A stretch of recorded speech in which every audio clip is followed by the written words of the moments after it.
কালকের জন্য থাকলো আমার এই ভাপা পিঠের রেসিপিটি। শীতকাল মানেই পিঠে শেষ অনেকে মনে করেন, কিন্তু বাড়িতে যখন তখন করে তো পিঠে খাওয়াই যেতে পারে।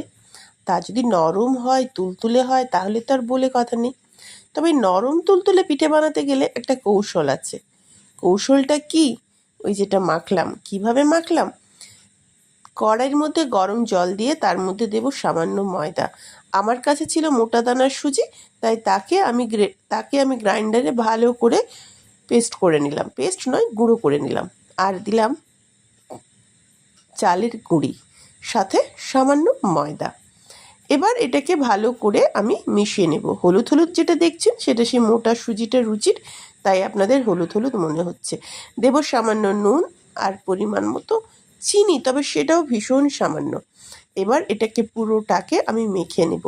মাখবো কি দিয়ে? গরম থাকা অবস্থাতেই চালের গুঁড়ো দিয়ে একটু একটু করে মাখতে হবে। যেমন করে আমরা আটা মাখি, ঠিক ততক্ষণ মাখবো যতক্ষণ না হাতে লেগে যাচ্ছে। এটা একটা নারকেলের পুর বানানো হয়ে গেছে।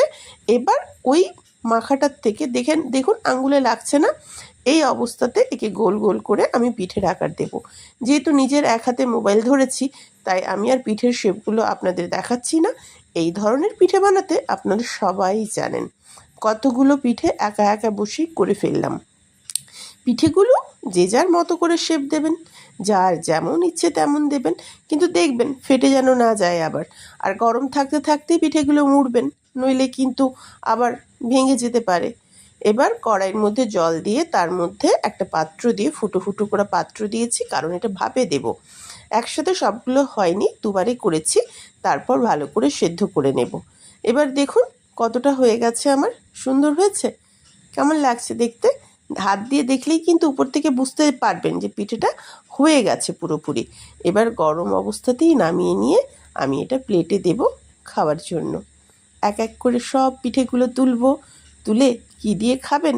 কেন, খেজুর গুড় কিনে রাখেননি? পাতলা খেজুর গুড় যদি ঘরে কেনা না থাকে, তাহলে কি আর করলেন, সারা বছরের জন্য ফ্রিজের মধ্যে পাটালি আর জলগুড় রেখে দেবেন। জলগুড়টা অবশ্য সারা বছর নাও থাকতে পারে, কিন্তু পাটালিটা কিন্তু সারা বছর থেকে যাবেই যাবে। এবার এতে ঢালবো সেই গুড়, আহা যেন অমৃত। এবার এই গুড়ের মধ্যে চুবিয়ে চুবিয়ে পিঠেটাকে খেয়ে নেব। খেতে ইচ্ছে করছে, লোভ লাগছে? আমার তো দেখতে বেশ ভালো লাগছে, আর সত্যি বলতে খেতে বেশ সুন্দর হয়েছে। এইরকম সুজি চালের গুঁড়ো যদি খোল ঘেঁটে করেন, পিঠে হবে একদম নরম তুলতুলে। আর নারকেলের পুরের সাথে যদি গাজরের পুর দেন, তাহলে অ্যাসিড হবে না। খেয়ে নেবেন পেট ভরে একদম।